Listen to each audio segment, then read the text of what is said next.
Motown ruthlessly threw Carl Bean out on the street right at his peak, simply because he refused to sing their lying love songs.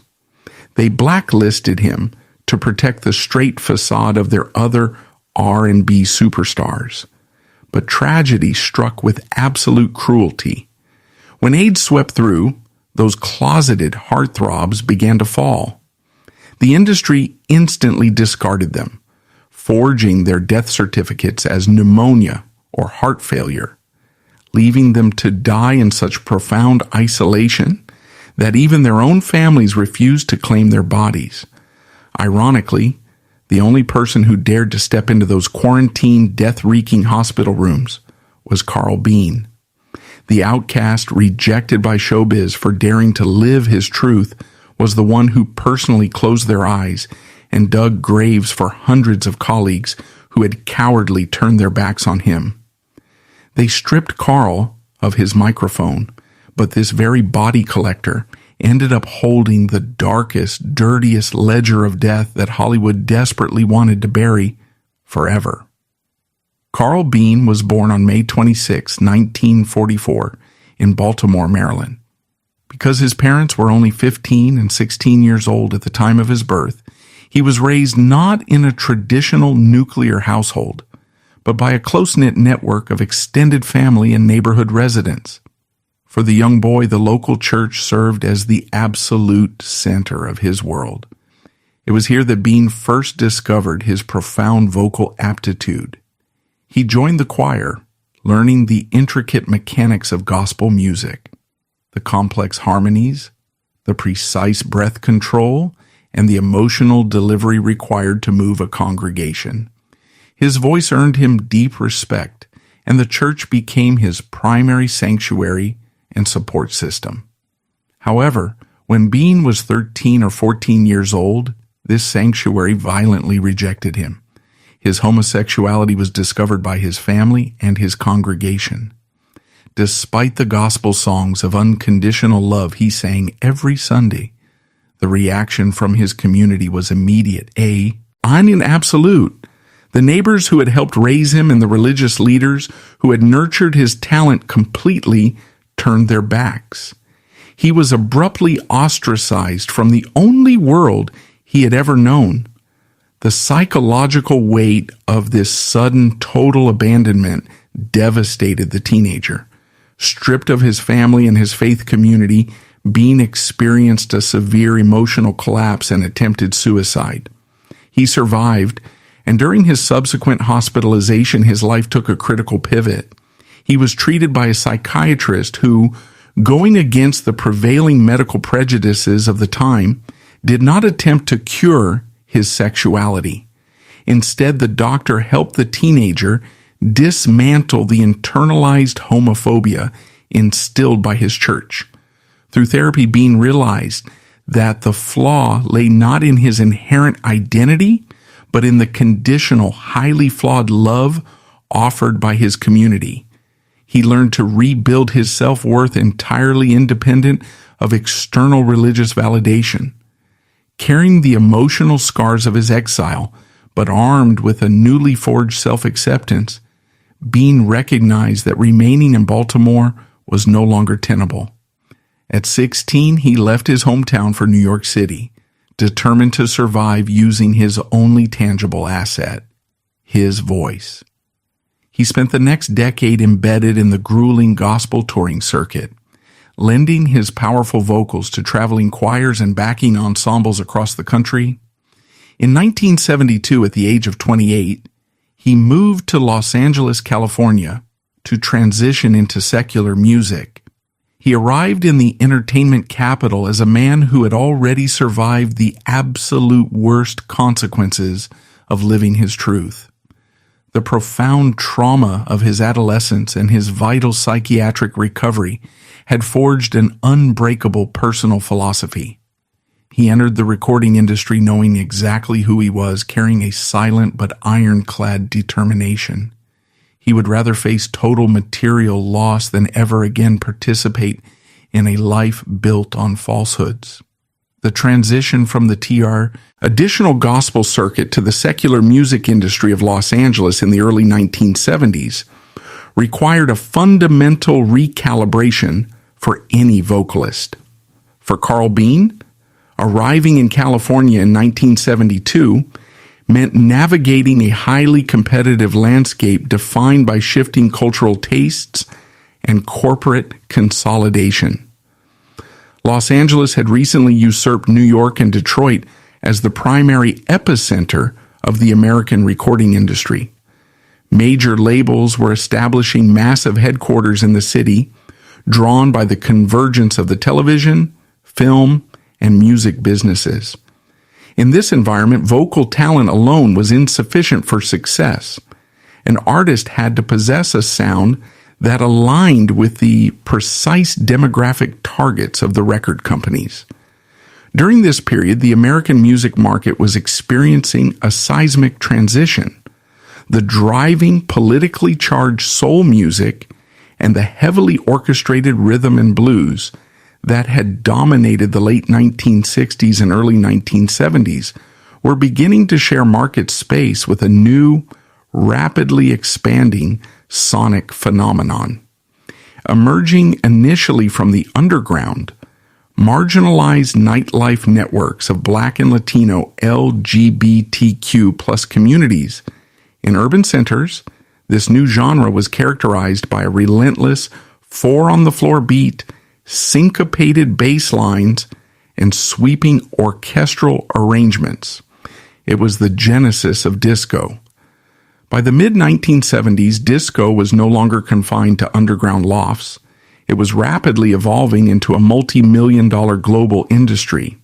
The major record labels, initially dismissive of the genre as a fleeting subcultural trend, quickly recognized its immense commercial viability. A single club hit could generate massive revenue through the sales of extended 12-inch vinyl records, bypassing traditional radio syndication entirely. Motown Records, the preeminent institution of Black American music, found itself at a critical juncture during this cultural shift. The label had recently completed its corporate relocation from Detroit to Los Angeles, a move des Agend to integrate the company into the broader entertainment industry. However, to maintain its dominant market share, Motown needed to aggressively adapt to the disco boom. The label's executive leadership understood that the most successful disco tracks required a highly specific vocal anchor. The synthetic driving instrumentation of the genre needed to be counterbalanced by a deeply human, immensely powerful lead vocal. The ideal sound was essentially a secularized gospel performance layered over a relentless dance beat. Motown's artists and repertoire division began actively scouting for vocalists who possessed this exact capability. They required singers who could project over heavy instrumentation without sacrificing emotional resonance. It was within this strategic corporate search that Carl Bean's trajectory intersected with the Motown machine. Bean had spent years in Los Angeles taking on background vocal work, participating in studio sessions, and meticulously learning the mechanics of secular recording. His voice, forged in the church choirs of Baltimore and hardened by a decade on the gospel highway, was exactly the instrument Motown required. He possessed a soaring dynamic range that could command a dance track and imbue it with an undeniable sense of urgency. In 1977, Motown executives presented Bean with an opportunity that would define his legacy, though it originated from an unusual source. The song offered to him was titled "I Was Born This Way." The history of this composition is vital to understanding its cultural impact. The track was originally conceived and written by Chris Spearer and Bunny Jones, an independent producer and LGBTQ plus ally who had observed the deep struggles of the gay community in New York. Jones wanted to create a song that did not ask for tolerance, but rather stated homosexuality as an empirical natural fact. The song had been previously recorded by an artist named Valentino and released on a small independent label. That initial version gained localized traction in New York clubs. Motown recognized the underlying commercial potential of the composition. They acquired the rights to the song, intending to entirely reproduce it with the full weight of their corporate backing. They needed a powerhouse vocalist to execute their new definitive version. When Bean was handed the lyric sheet for I Was Born This Way, the moment represented a profound collision of his personal history and his professional ambition. The lyrics of the song were revolutionary for the era. They did not utilize the established industry formula of ambiguous pronouns or subtle coded messaging. The opening lines were a direct, unvarnished declaration. I'm walking through life in nature's disguise. You laugh at me and you criticize, 'cause I'm happy, carefree, and gay. Yes, I'm gay. It ain't a fault, it's a fact. I was born this way. For a black artist on a major international record label in 1977, recording these words was an act of unprecedented professional risk. The rhythm and blues genre and the broader music industry operated on a strict mandate of compulsory heterosexuality. Male vocalists were marketed exclusively as romantic objects for female consumers. If an artist's private life deviated from this model, they were structurally required to participate in a coded confession. They were permitted to sing about heartbreak, longing, and forbidden love, provided they maintained the illusion of heterosexuality. The audience could project their own meanings onto the songs, but the artist was never allowed to break the facade. Bean was being asked to shatter that facade completely. However, considering his personal history, he was arguably the only artist on the Motown roster psychologically equipped to do so. The trauma of his teenage exile in Baltimore and his subsequent psychiatric recovery had forged a man who fundamentally refused to be shamed. When he stepped into the recording booth to track the vocals, he did not treat the song as a novelty or a mere club track. He approached it with the absolute gravity and conviction of a gospel hymn. He channeled the pain of his rejection, the resilience he learned on the road, and his hard-won self-acceptance directly into the microphone. His delivery transformed the song from a simple dance anthem into a definitive declaration of human rights. Motown processed the recording through their premier production channels, utilizing top-tier session musicians to create a lush, driving disco arrangement around Bean's powerful vocals. Upon its release, I Was Born This Way bypassed traditional conservative R&B radio stations, which likely would have censored the track, and was distributed directly to the expansive network of club DJs across the United States and Europe. The strategy was highly effective. The response within the nightclub circuit was immediate and explosive. In the heavily marginalized underground spaces of the 1970s, LGBTQ+ community, where police raids and public violence were still regular occurrences, the song functioned as a vital, unifying anthem. Hearing a black man on a major label boldly singing the word gay, not as an insult, but as a point of natural pride, provided a profound sense of validation. The track dominated the dance floors of New York, Los Angeles, and San Francisco, eventually crossing over to chart on the Billboard dance lists. It became a global club hit, generating substantial revenue for Motown and establishing Bean as an international vocal presence. The cultural resonance of Bean's performance on this track proved to be historically enduring. He effectively established the thematic architecture for the modern LGBTQ plus empowerment anthem. Decades later, musicologists and cultural historians would directly link the lyrical defiance and structural messaging of Bean's 1977 recording to the massive pop culture phenomena of the 21st century, most notably serving as the direct ideological and titular inspiration for Lady Gaga's global hit Born This Way. Bean had successfully utilized the commercial machinery of Motown to broadcast a message of absolute truth, achieving the exact visibility he had been denied in his youth.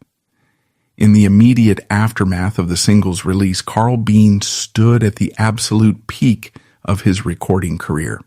He was touring, performing to massive crowds in clubs across the country, and generating significant capital for one of the most powerful record labels in the world. He had proven that a marginalized artist could deliver a profitable hit without compromising their identity. However, this period of triumph was inherently unstable. He had delivered exactly what Motown had asked for, a massive disco hit, but the executive leadership of the label was about to demonstrate the severe limits of their tolerance. Bean did not yet realize that the very act of singing his truth, which had brought him this immense success, was simultaneously serving as the catalyst that the corporate structure would soon use to systematically dismantle his career. The commercial success of I Was Born This Way presented Motown Records with a complex structural dilemma. In the immediate aftermath of the single's release in 1977, the label had successfully penetrated the lucrative, rapidly expanding dance market. Carl Bean had delivered a highly profitable club hit, proving the commercial viability of his vocal instrument. However, within the hierarchical and highly regimented architecture of the 1970s music industry, a dance single was often viewed by executives as a specialized secondary product. The primary metric of an artist's long-term value and the true engine of a record label's revenue relied on the successful production and syndication of full-length studio albums aimed at the broader rhythm and blues demographic. As Motown transitioned Bean from the promotional cycle of a single dance track to the development of his debut full-length album, the corporate machinery responsible for artist development was fully activated. Historically, Motown was renowned for its meticulous control over its artists' public presentation. Decades earlier, the label had established an internal finishing school designed to groom artists, dictating everything from their choreography to their interview responses and their wardrobe. The fundamental objective of this grooming process was to ensure that every artist presented a polished, universally appealing, and strictly conventional image to the American public. For male vocalists within the R&B division, the commercial strategy was singularly focused. The industry relied heavily on the purchasing power of a predominantly female consumer base. Consequently, male singers were systematically positioned as traditional romantic ideals. The marketing departments crafted public personas built entirely around heterosexual courtship and masculine desirability. When Motown executives initiated the planning phase for Bean's album, they intended to apply this exact unyielding formula. They recognized the power of the voice that everyone loved on the dance floor, but they required the total suppression of the private truth that he had just broadcast to the world. The executives presented Bean with the creative blueprint for his forthcoming album. The track list was populated with traditional mid-tempo R&B ballads and standard love songs. The most glaring example of this required pivot was their demand that he perform conventional tracks, explicitly designed to market him as a heterosexual heartthrob. The expectation was unambiguous. Motown required Bean to transition immediately from the defiant, openly gay man who sang "I Was Born This Way" into a conventional heartthrob, crooning standard declarations of love to a female subject. This directive was not an isolated incident of artistic disagreement. It was the standard operating procedure of the era. The recording indust. Rai was deeply invested in the mechanics of the coded confession. For decades, male vocalists who harbored marginalized sexual identities were permitted to sing sweeping, emotionally devastating songs about heartbreak, longing, and forbidden love. The emotional weight of their performances was entirely genuine, drawn from the well of their own hidden realities. However, the industry mandated that these performances always remain cloaked in the illusion of heterosexuality. The labels were perfectly willing to monetize the raw, authentic pain of these artists, provided the public could safely project traditional romantic fantasies onto the singer. Motown expected Bean to become the next participant in this lucrative deception. They intended to utilize his extraordinary vocal capacity to extract revenue from female fans, while demanding that his actual identity remain entirely invisible. For the vast majority of artists operating in the 1970s, refusing a direct mandate from a major label was virtually unthinkable. The desire for mainstream success, financial stability, and national exposure often compelled individuals to accept these deeply compromised contracts. They compartmentalized their lives, stepping into the recording booth to sing the required material, and retreating into the shadows to live their actual lives. Carl Bean, however, occupied a unique psychological space. To understand his response to Motown's demand, one must look back to the specific trauma of his adolescence in Baltimore. He had already experienced the absolute worst consequences of hiding and then revealing his truth. He had endured the loss of his family, the exile from his church, and the profound despair that culminated in a suicide attempt. He had rebuilt his entire psychological foundation based on the absolute refusal to live a lie. When the executives placed these meticulously crafted, romantically conventional lyrics in front of him, they were not merely asking him to sing pop songs. They were ordering him back into the very closet that had nearly cost him his life. Bean's response to the label was unequivocal. He categorically refused to record the track. He stated clearly that he would not participate in a project that required him to masquerade as a heterosexual romantic lead. He refused to allow his music to be utilized as a coded confession, and he rejected the industry's demand to sever his voice from his identity. This level of direct, unyielding resistance sent a shockwave through the executive suites of Motown. The label was accustomed to absolute compliance from its roster. An artist, particularly a newly signed vocalist, asserting their marginalized sexual identity as a non-negotiable term of their creative output was entirely unprecedented. The boardroom reaction was not driven by personal animosity, but by cold, institutional panic. Motown's response must be contextualized within the broader landscape of their corporate holdings. The label possessed a massive roster of highly lucrative male superstars. Many of these artists were marketed heavily on their traditional masculine appeal. However, within the insular networks of the music business, it was an open secret that several prominent figures across the industry were quietly living double lives. The executive leadership recognized that if they allowed Carl Bean to proceed as an openly, unapologetically gay R&B artist, releasing full-length albums. He would shatter the carefully constructed illusions of the genre. His presence would fundamentally disrupt the established business model.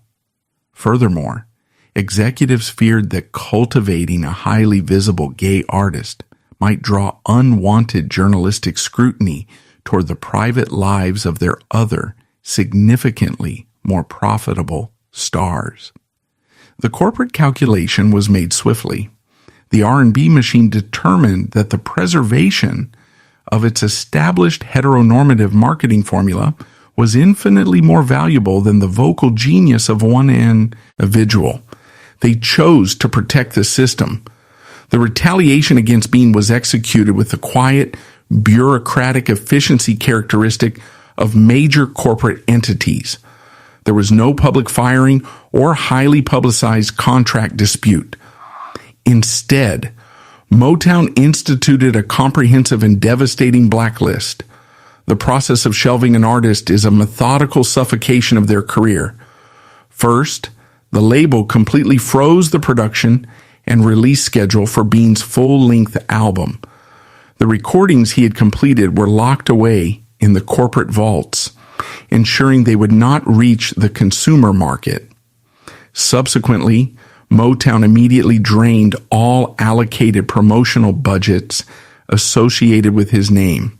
Without label funding, there was no independent pathway for marketing, no tour support, and no press outreach. Finally, the label utilized its immense leverage with national radio syndicators to ensure a total blackout of his existing music. I Was Born This Way was quietly removed from any potential crossover radio playlists. In a matter of weeks, Carl Bean was effectively erased from the mainstream music industry. He was still technically bound by his contract, legally preventing him from recording for any competing label, yet he was entirely blocked from releasing music through Motown. The executives had successfully neutralized the threat he posed to their business model. They stripped him of his microphone, his platform, and his career trajectory, demonstrating the absolute chilling power of an industry that would readily discard a generational talent to maintain the profitable comfort of a lie. The executive decision at Motown Records effectively terminated Carl Bean's trajectory as a mainstream rhythm and blues vocalist. He found himself contractually paralyzed, his recorded material locked in a vault, and his access to radio syndication entirely severed. In the late 1970s, an artist operating without the backing of a major label possessed very few avenues to each a national audience. Confronted with the absolute reality of this professional exile, Bean did not engage in a protracted legal dispute, nor did he attempt to re-enter the industry under a different, compromised persona. Instead, he made a definitive choice that permanently separated him from the commercial entertainment complex. He walked away from the secular music business entirely. This pivot was not a retreat, it was a strategic redirection of his vocal and leadership abilities toward a completely different objective. Stripped of his microphone and his recording contract, Bean turned his attention back to the foundational institution of his youth, the church. However, his relationship with theology had been fundamentally altered by his experiences. He had been brutally discarded by the conservative religious establishment in Baltimore, yet he had never lost his fundamental understanding of the gospel or his inherent faith. Bean recognized a massive critical void within the social geography of Los Angeles. There were hundreds of traditional churches operating across the city, yet virtually none of them offered sanctuary to individuals who identified as LGBTQ+. For a black gay man or woman in the early 1980s, seeking spiritual community usually meant enduring sermons that condemned their existence. There was no institutional space where they could worship without hiding their identities. Bean resolved to build that exact space. He began the process of establishing a new congregation. This endeavor did not start in a grand sanctuary, but in the modest confines of his own living room. He invited individuals who had experienced the same religious rejection he had, gay men, lesbians, and disenfranchised youth who had been turned away by their family parishes. He utilized his commanding vocal presence not to entertain, but to preach a doctrine of absolute unconditional inclusion. His core theological message was remarkably straightforward, standing in stark contrast to the rigid dogmas of the era. He taught that divine love was a universal right, not a conditional privilege, granted only to those who adhered to strict heteronormative standards. By 1985, this small gathering had grown significantly, leading to the official chartering of the Unity Fellowship Church in Los Angeles. The founding of this institution was a radical historical act. Bean was not merely acting as a minister. He was actively constructing a safe harbor for a highly vulnerable population. He provided the physical and psychological safety that he had been desperately denied during his own adolescence. Inside the walls of Unity Fellowship, congregants did not have to monitor their mannerisms or conceal their relationships. They were granted the dignity of full, transparent humanity. Carl Bean had stepped entirely into the light, utilizing his life to foster truth and communal healing. While Bean was meticulously building this transparent community, a starkly different reality was unfolding for the peers he had left behind in the secular music industry. The artists who had chosen to remain within the R&B machine, those who had signed the contracts Bean refused, were forced to navigate an increasingly dangerous existence. To maintain their lucrative recording deals, their touring schedules, and their public adulation, these men had to adhere strictly to the label's image requirements. They were structurally mandated to project traditional masculinity. This requirement necessitated the construction of elaborate, exhausting public facades. Prominent male vocalists attended high-profile industry events and award ceremonies accompanied by female dates carefully selected by management or public relations teams. They participated in magazine interviews where they detailed traditional romantic aspirations and discussed their search for the perfect wife. Every public interaction was a carefully rehearsed performance designed to protect their commercial viability and reassure the female consumer base. However, the private reality of these artists existed in profound contradiction to their public image. Because open participation in the burgeoning LGBTQ+ community would result in immediate professional ruin, their actual lives were forced into the deep, highly insulated networks of the down low. The geography of this hidden life was defined by extreme caution and transient spaces. For a recognizable R&B star, intimacy could not be pursued in public venues. It was relegated to secondary, nondescript motels located far from the Hollywood spotlight, or to highly exclusive, deeply private underground house parties. Admission to these gatherings was strictly vetted, relying on close-knit networks of trust to ensure that no journalists, fans, or label executives could gain entry. The psychological toll of maintaining this absolute separation between public persona and private reality was immense. Living on the down low required a state of constant low-grade terror. These artists lived with a perpetual anxiety that a single misstep, a leaked photograph, a recognizable face at a private gathering, or a whispered rumor reaching the wrong executive could instantly trigger the collapse of their entire world. The mental endurance required to monitor one's own behavior 24 hours a day, effectively performing a character even off stage, resulted in profound emotional exhaustion and deep, pervasive isolation. Even when surrounded by massive entourages and adoring fans, these men were fundamentally alone, unable to share their authentic selves with the world. To manage the crushing cognitive dissonance and the relentless pressure of this dual existence, many individuals within this specific entertainment sector turned to chemical coping mechanisms. Substance abuse became heavily prevalent within these hidden circles. Alcohol and narcotics provided a temporary, accessible method for numbing the psychological strain of living a lie. Industry environment, which often tolerated or even facilitated substance use, provided it did not disrupt recording schedules, allowed these coping mechanisms to flourish unchecked.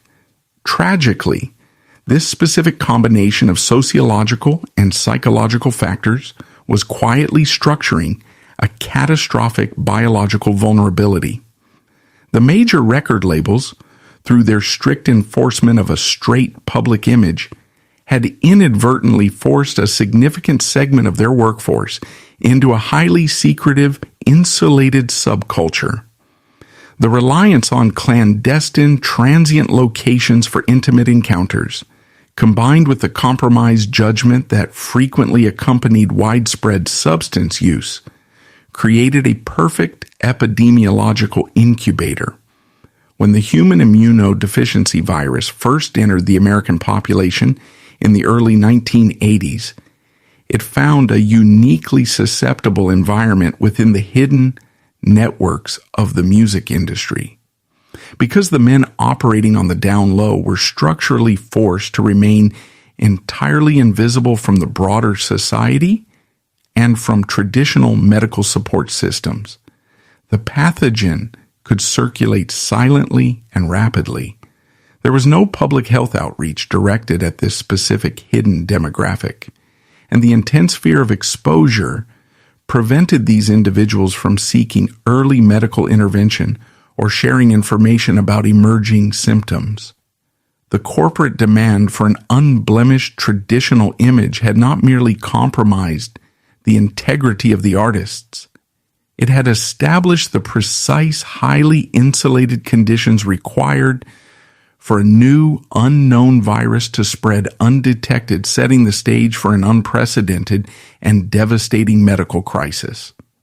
By the mid-1980s, the epidemiological reality of the human immunodeficiency virus began to intersect violently with the hidden architecture of the American recording industry. The virus, initially operating silently within the clandestine networks that the industry's own conservative image mandates had helped advertently insulate, began to manifest as an undeniable escalating medical crisis. The initial indicators within the rhythm and blues community were subtle and frequently mischaracterized. Artists known for their robust, energetic stage presences began to exhibit sudden, unexplained weight loss, chronic fatigue, and persistent minor infections. Within the high-pressure environment of the music business, these early symptoms were routinely dismissed by management teams and the artists themselves as the standard physical toll of grueling touring schedules and studio exhaustion. However, as the decade progressed and immune systems collapsed, the reality of the situation could no longer be attributed to overwork. The AIDS epidemic had officially breached the walls of the entertainment complex, initiating a period of profound tragedy and institutional coldness. When the medical crisis facing their artists became undeniable, the major record labels were forced to formulate a response. The resulting actions demonstrated the absolute prioritization of brand management over human life. The institutional response was not characterized by the provision of specialized health care, the establishment of support networks, or public advocacy. Instead, the executive machinery immediately transitioned into aggressive crisis management. The primary objective of the labels was containment. They recognized that if the public became aware that the prominent male vocalists they marketed as traditional romantic leads were dying of a disease heavily stigmatized and associated with homosexuality, the resulting scandal would decimate record sales and irrevocably damage the commercial viability of their entire R&B rosters. To prevent this financial catastrophe, the industry engaged in a widespread, highly coordinated campaign of medical obfuscation. The labels utilized their extensive public relations departments to actively falsify the narratives surrounding the declining health of their artists. When a vocalist became too ill to perform, press releases were drafted attributing the canceled tours to vague, socially acceptable ailments such as severe exhaustion or recurring vocal cord strain. The artists were quietly removed from the public eye, hidden away in private residences or discreet medical facilities, bound by strict non-disclosure agreements. This systematic cover-up extended to the very end of the artists' lives. When individuals within the industry succumbed to the complications of AIDS, the true cause of death was almost universally suppressed. Death certificates and official public statements were scrubbed clean. The industry established a standardized lexicon of acceptable mortality. Fatalities were routinely attributed to pneumonia, severe asthma, or sudden heart failure. These terms provided a medically plausible explanation for the loss of a young, outwardly healthy individual, while entirely shielding the label and the deceased from the social contamination associated with the epidemic. The lengths to which the industry would go to protect its image were often staggering in their complexity. Biographers and industry historians frequently point to the tragic circumstances surrounding figures like Wayne Cooper, a talented vocalist associated with the prominent funk and R&B group Cameo. When Cooper passed away in 1984, the surrounding narrative was highly fractured. While some localized reports and industry whispers correctly identified his rapidly declining health as a consequence of the emerging epidemic, alternative, highly dramatic narratives simultaneously circulated.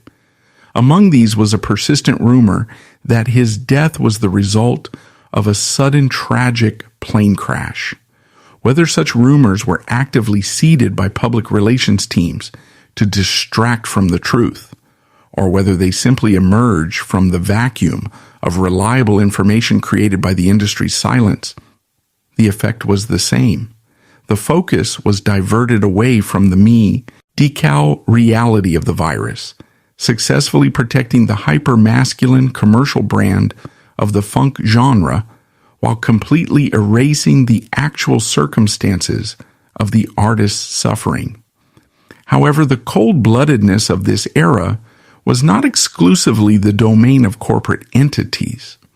The tragedy experienced by these artists was deeply compounded by a severe secondary betrayal originating from their own families and religious communities. As the epidemic ravaged the country, many conservative black churches maintained a rigid, unyielding theological stance. From the pulpits, the disease was frequently framed not as a public health emergency requiring compassion, but as direct divine retribution for the perceived moral deviation of homosexuality. The stigma attached to an AIDS diagnosis within these highly religious communities was absolute and terrifying. For the families of the dying artists, this theological framing created an agonizing, often insurmountable conflict. Acknowledging that their son was dying of AIDS was synonymous with publicly admitting his homosexuality, an act that would invite immediate social ostracization and deep shame upon the entire family within their church community. Driven by the intense fear of this communal judgment, many families made devastating decisions. It was a tragically common occurrence during this era for the biological families of stricken artists to entirely withdraw their support during the final, most crucial stages of the illness. This withdrawal of support frequently extended beyond the point of death. Hospitals and hospices across major entertainment centers like Los Angeles and New York routinely encountered situations where the next of kin refused to claim the remains of the deceased. The families were so terrified of the potential scandal and so deeply conditioned by the stigma propagated by their local congregations that they chose to abandon their children rather than arrange a funeral that might prompt uncomfortable questions from their neighbors. The resulting historical picture is one of profound, almost incomprehensible isolation. The men who defined the soundtrack of the 1980s, vocalists who had commanded massive arenas, signed lucrative contracts, and lived surrounded by extensive entourages of managers, stylists, and adoring fans, were ultimately left entirely alone when their commercial utility expired. The record labels that had extracted millions of dollars from their vocal talents abandoned them to protect corporate investments. The religious institutions that had shaped their early lives condemned them. The families that had celebrated their fame turned away in fear. They were stripped of their dignity, their identities, and their support systems, left to face a terrifying terminal decline in the sterile isolation of hospital wards, surrounded by an industry that was already busy drafting the fictional press releases that would erase the truth of their existence. As the early years of the 1980s unfolded, the medical landscape of the United States began to register the arrival of a severe, entirely unprecedented immunological crisis. Before the pathogen was formally identified as the human immunodeficiency virus, it moved silently and aggressively through marginalized communities in major urban centers. During the initial phase of the epidemic spanning roughly from 1981 to 1982, the general public remained largely unaware of the escalating death toll. However, for Carl Bean, operating his newly established Unity Fellowship Church in South Los Angeles, the reality of the crisis did not arrive through news broadcasts or municipal health advisories. It arrived through a sudden, desperate influx of telephone calls. The voices on the other end of the line belonged to men deeply embedded within the Los Angeles entertainment industry. They were session musicians, background vocalists, choreographers, and in several instances, prominent rhythm and blues recording artists. These were the very individuals who had remained within the corporate label system when Bean had been exiled years earlier. Many of these callers had intentionally distanced themselves from him following the release of I Was Born This Way, terrified that any public association with an openly gay man would compromise their carefully constructed heteronormative careers. Now stripped of their public standing by a mysterious wasting illness, they found themselves completely isolated. The socioeconomic reality for a working musician during this era was inherently precarious. Despite the outward appearance of success, many artists operated as independent contractors without comprehensive health insurance or robust union protections. Their financial stability was entirely dependent on their physical ability to tour and record. When the early symptoms of the virus, debilitating fatigue, severe respiratory infections, and rapid weight loss rendered them unable to perform, Their income streams evaporated almost immediately. They were dropped from tours, their recording sessions were quietly canceled, and their royalty advances ceased. Without the protection of their management agencies and unable to turn to their families due to the profound stigma surrounding the illness, they had absolutely nowhere else to go. They reached out to the only individual they knew who possessed both a structural understanding of their hidden lives and a demonstrated capacity for unconditional acceptance. Recognizing the immense scale of the emerging catastrophe, Carl Bean initiated a massive operational shift. He understood that the pastoral care he was providing through his church, while spiritually vital, was entirely insufficient to combat a rapidly accelerating public health emergency. Furthermore, he observed a critical systemic failure in the broader civic response. The early municipal and federal public health initiatives in Los Angeles were overwhelmingly directed toward predominant, telly-white, affluent neighborhoods. The Black and Latino communities, particularly those individuals existing on the hidden margins of those communities, were fundamentally ignored by the established medical infrastructure. To address this massive disparity, Bean leveraged his organizational capabilities and community standing to establish the Minority AIDS Project in 1985. The foundation of this organization represented a monumental civic achievement. Bean transitioned from a disenfranchised vocalist and localized spiritual leader into a pioneering public health administrator. MAP was designed to function as a comprehensive parallel support system. It provided the essential services that the city health departments and the recording industry had completely failed to deliver: localized testing, targeted educational outreach, financial assistance for rent and medication, and crucially, direct localized care for the terminally ill. Through the operations of the Minority AIDS Project, Bean's daily existence became inextricably linked to the hospital wards of Los Angeles. The clinical environment surrounding the AIDS epidemic during the mid to late 1980s was characterized by an atmosphere of profound, often irrational terror.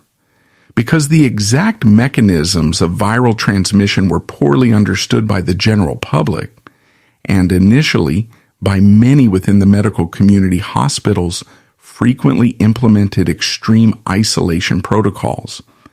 Patients admitted with advanced HIV complications were routinely sequestered in designated infectious disease wings.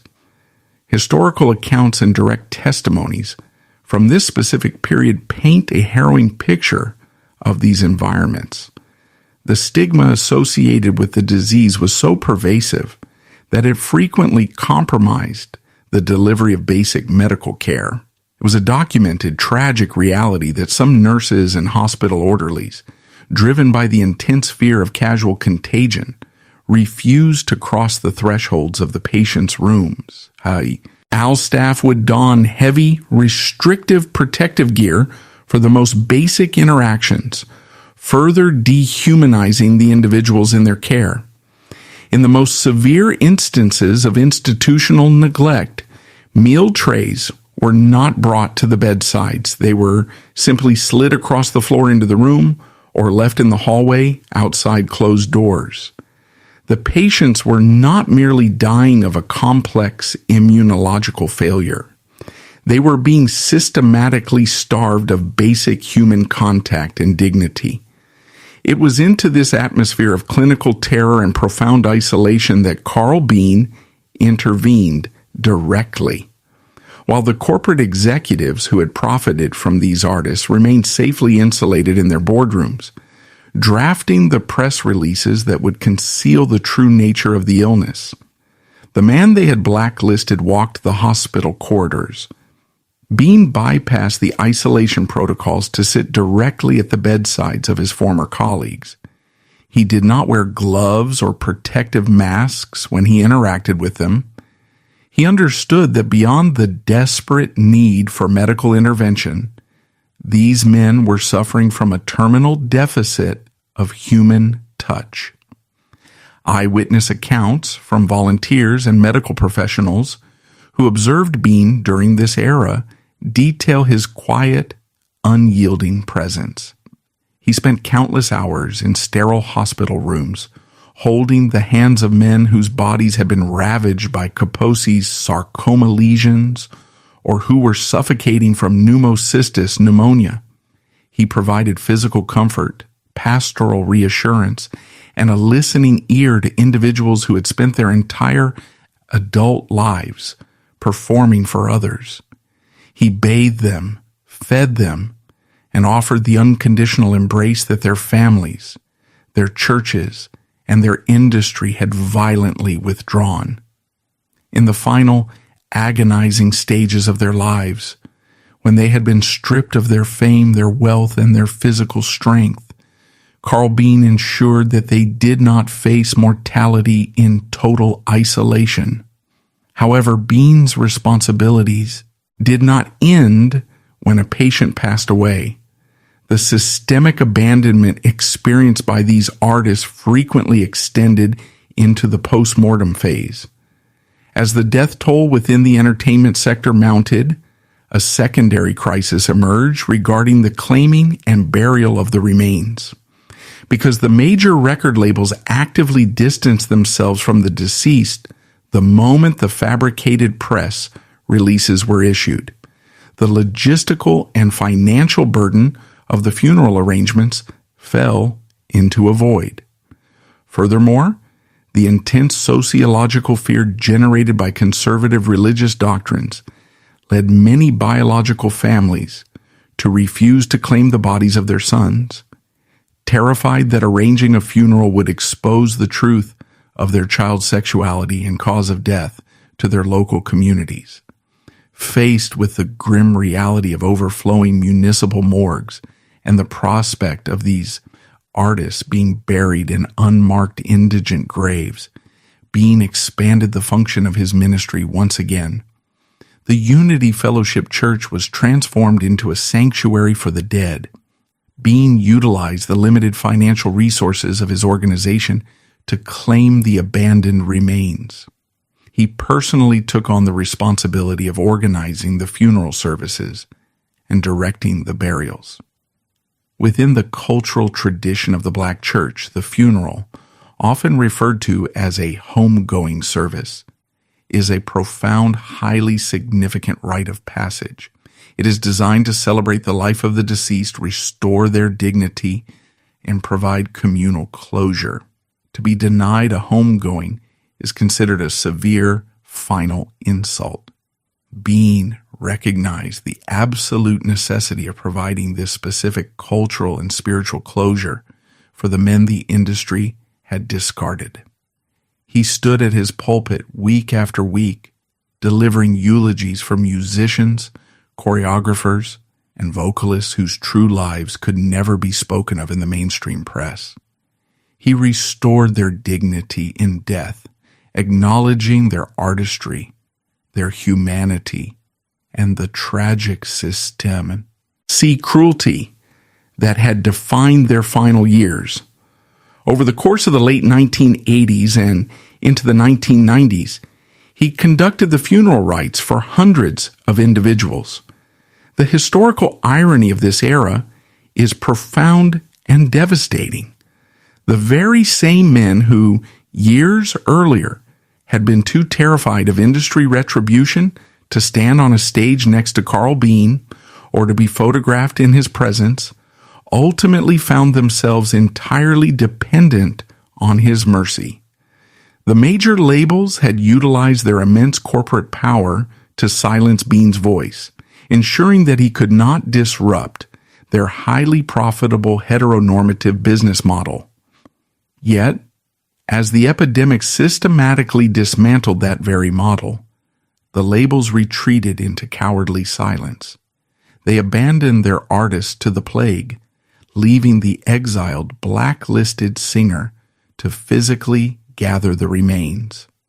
Carl Bean effectively became the gravedigger for the Hollywood rhythm and blues machine, utilizing his bare hands to respectfully bury the darkest, most painful secrets that the American recording industry was desperately attempting to erase from history.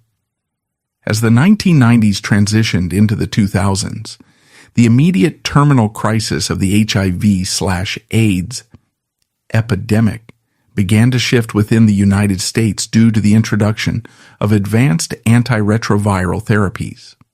However, for the rhythm and blues industry, the devastating losses of the previous decade had already been permanently recorded in the ledgers of American music history.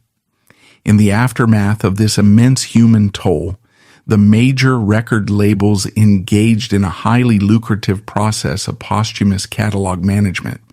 The music produced by the artists who had perished during the epidemic was systematically repackaged, remastered, and redistributed to a new generation of consumers.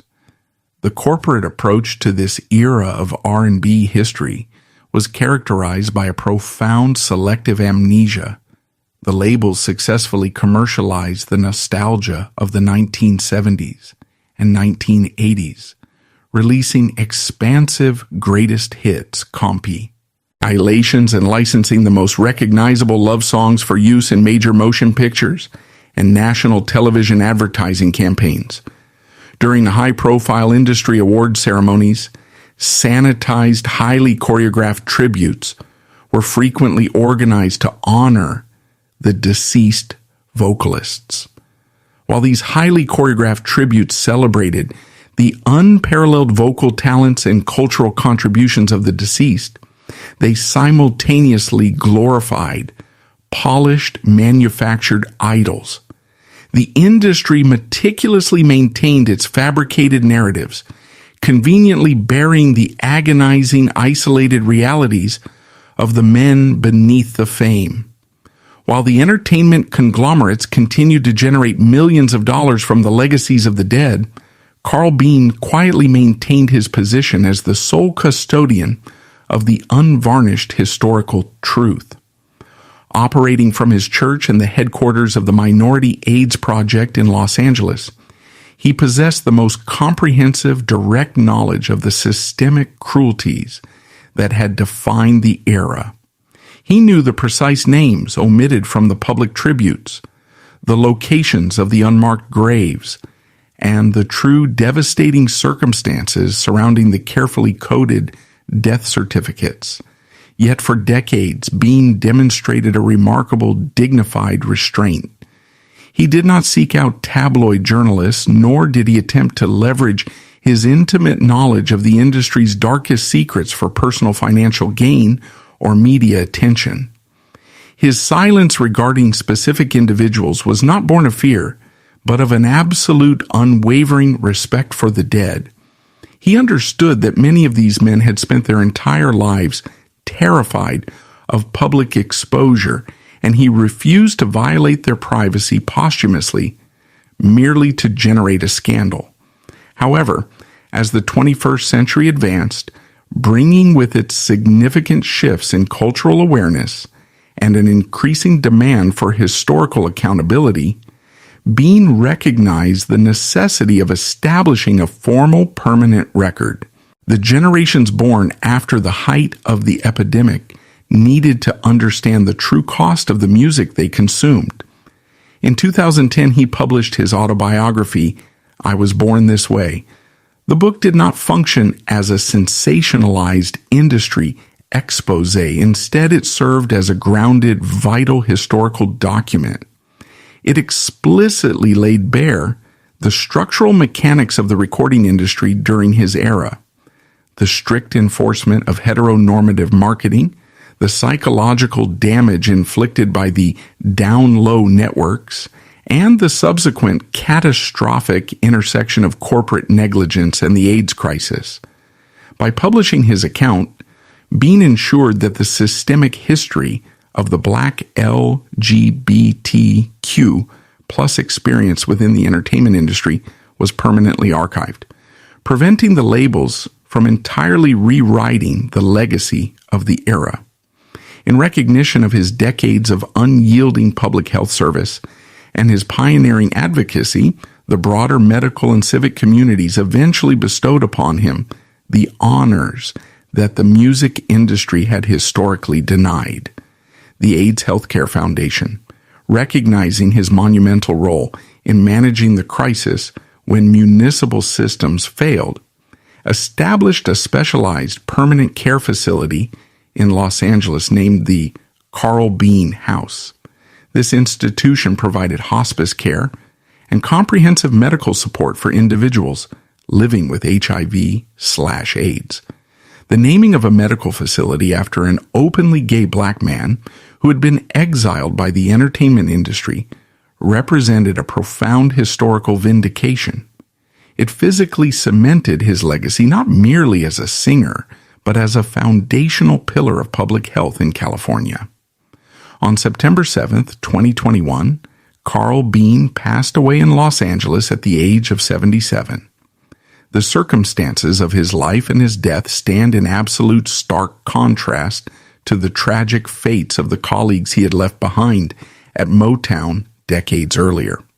The men who had signed the compromise contracts, who had accepted the mandate to live in the Cerrados to protect their commercial viability, had largely died young, isolated by fear, and suffocated by the very system they served.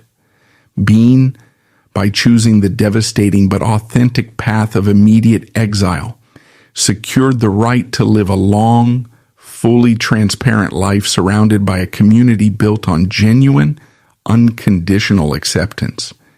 The enduring historical legacy of the late 20th century rhythm and blues era is ultimately defined by a profound, heartbreaking paradox. For decades, the most iconic love songs in the American catalog, the ballads played at millions of weddings and utilized as the soundtrack for traditional romance, were frequently performed by men who were structurally denied the right to openly love anyone themselves. Their music operated as a brilliant, desperate, coded confession, broadcasting their immense capacity for emotion to a public that was explicitly forbidden from knowing who they truly were. The industry demanded that they perform authenticity while legally mandating their deception. Carl Bean's life represents the ultimate enduring refutation of that system.